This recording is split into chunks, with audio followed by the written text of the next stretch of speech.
దేవుడు దర్శించాడంటే అది ఎంతటిదైనా బాగైపోవలసిందే. అయితే ఒకసారి అబ్రహామును జ్ఞాపకం చేసుకున్నాడు దేవుడు. అమ్మ నాకెళ్ళి చూడాలి అందరూ. అబ్రహాముని జ్ఞాపకం చేసుకొని క్రీస్తు పూర్వము ఇదిగో అబ్రహాము దగ్గరికి వచ్చాడంట. ఎవరి దగ్గరికి? ఆ యొక్క ఆదికాండము 18వ అధ్యాయము నుండి 1వ వచనము నుండి 15వ వచనాల వరకు మనం చదువుకున్నట్టయితే అక్కడ మనకి క్లియర్గా రాయబడి ఉన్నది. చదువుకుందాం. ఆదికాండము 18వ అధ్యాయము 1వ వచనము నుండి. అమ్మ నాకెళ్ళి చూడాలి అందరూ. నీవు నవేతివని చాలు. హల్లెలూయా. ఇక్కడ 14వ వచనములు అంటాడు దేవుడు, యెహోవాకు అసాధ్యమైనది ఏమైనా ఉన్నదా అని. అక్కడ దేవుడు అబ్రహామును జ్ఞాపకం చేసుకున్నాడు. అందరు జాగ్రత్తగా వినాలి. దేవుడు అబ్రహామును జ్ఞాపకం చేసుకొని అబ్రహాము దగ్గరికి వెళ్ళాడంట. అబ్రహాము గుడారముల నుండి చూచినప్పుడు 3 మనుషులుగా దేవుడు కనపడ్డాడు. అబ్రహాము 3 మనుషులు వస్తున్నట్టుగా కనపడినప్పుడు అబ్రహాము పరిగెత్తుకుంటూ వెళ్ళి వాళ్ళ దగ్గరికి వెళ్ళి వంగి నమస్కరించి వారిని ఆహ్వానించాడు అనమాట. హల్లెలూయా. అంటే గమనించండి, దేవుడికి అసాధ్యమైనది ఏమీ లేదు. దేవుడు ఆ కాలములో అప్పుడు మనుషులుగానే అబ్రహామును దర్శించడానికి వెళ్ళాడు.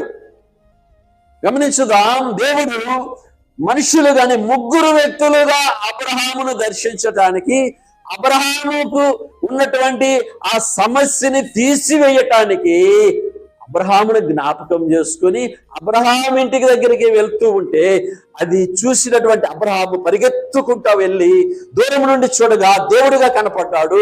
ఇక దగ్గరికి పరిగెత్తుకుంటా వెళ్ళినప్పుడు 3 మనుషులుగా కనపడ్డారు. అయితే అది గ్రహించాడు, వీళ్ళు దేవుళ్ళే. 3గా ఎందుకు కనపడ్డారంటే త్రియేక దేవుడు, ఒక్కడే దేవుడు, త్రియేక దేవుడు మన దేవుడు, త్రియేక తత్వములు వెలిగిన వాడు మన దేవుడు.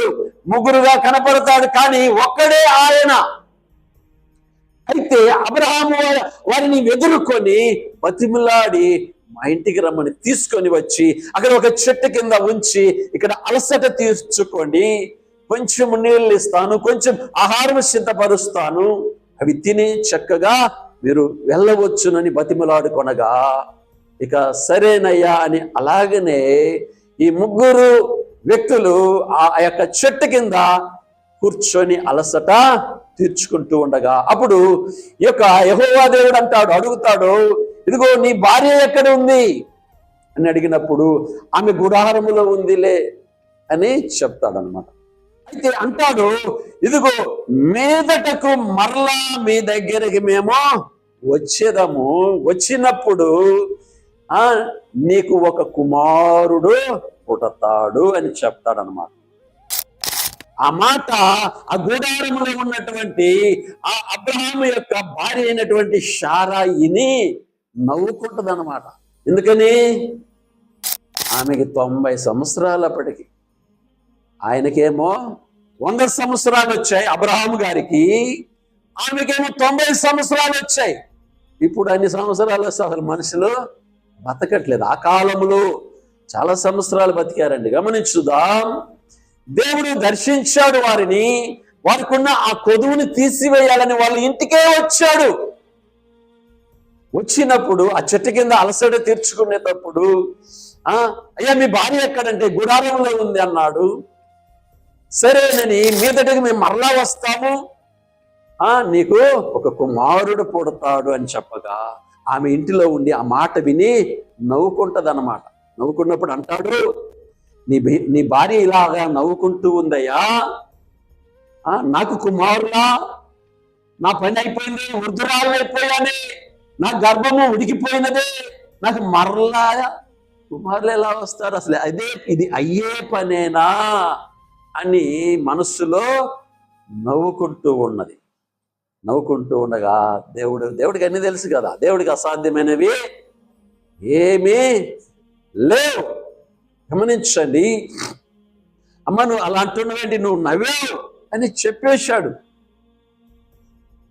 అంటే దేవుడికి అసాధ్యమైనది ఏది లేదు.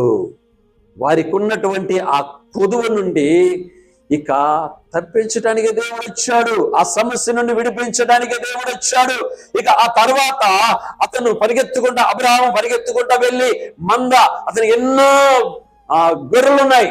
ఆ మందలోనికి వెళ్ళి మంచి శ్రేష్టమైనటువంటి ఒక పొట్టేలుని తీసుకొచ్చి పనివానికి ఒప్పచెప్పి త్వరగా దానిని సిద్ధపరచమని 2 మానికలు 3 మానికలు మంచి గోధుమ పిండిని తీసుకొచ్చి వాళ్ళ భార్యకి ఇచ్చి సిద్ధపరచమని, ఇవన్నీ త్వరగా కూడా సిద్ధపరిచి దేవుడు వాళ్ళకి వడ్డించాలని సిద్ధపరిచి అన్ని రెడీ చేసి వారికి సిద్ధపరిచినప్పుడు ఇక వారు తిరిగి సొదొమ గొమొర్రాల పట్టణం వైపు తిరిగి వెళ్తారనమాట. హల్లెలూయా.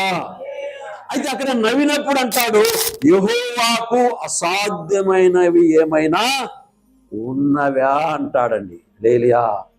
దేవునికి అసాధ్యమైనవి ఏమీ లేవు.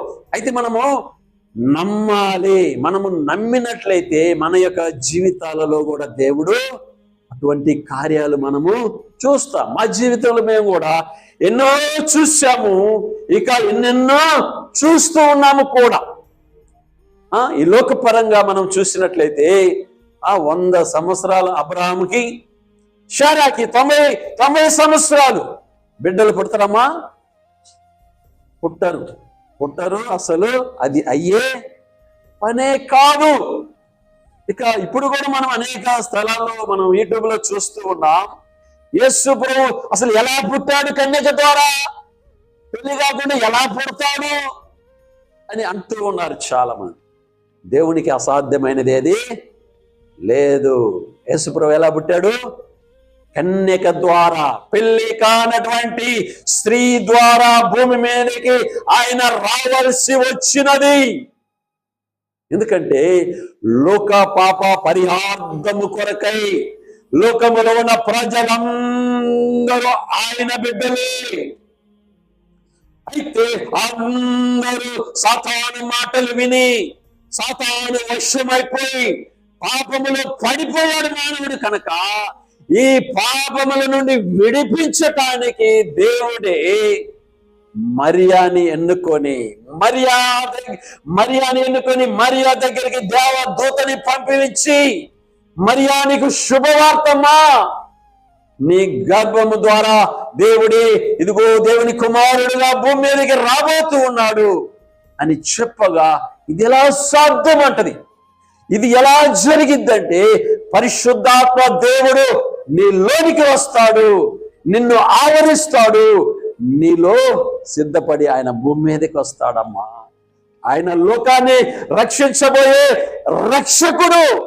లోకములో ఉన్న ప్రజలు ఆ పాపముల నుండి, వారి పాపముల నుండి విడిపించి రక్షించడానికి ఆయన రాబోతూ ఉన్నాడు. హల్లెలూయా. యేసు ప్రభువు ఎలా పుట్టాడు? కన్యక ద్వారా ఈ భూమి మీదకి వచ్చాడు. పెళ్లి కాని స్త్రీ ద్వారా ఈ భూమి మీదకి వచ్చాడు. జన్మ పాపము లేదు, కర్మ పాపము లేదు. ఆయన కన్యక ద్వారా భూమి మీదకి వచ్చాడండి. లోకముల వారికి ఇది ఎర్రితనముగా అనిపించవచ్చు. దేవునికి అక్కడ అంటున్నాడు కదా అబ్రహాముతో, ఇదిగో యెహోవాకి అసాధ్యమైనది ఏమైనా ఉన్నదా అంటూ ఉన్నాడు.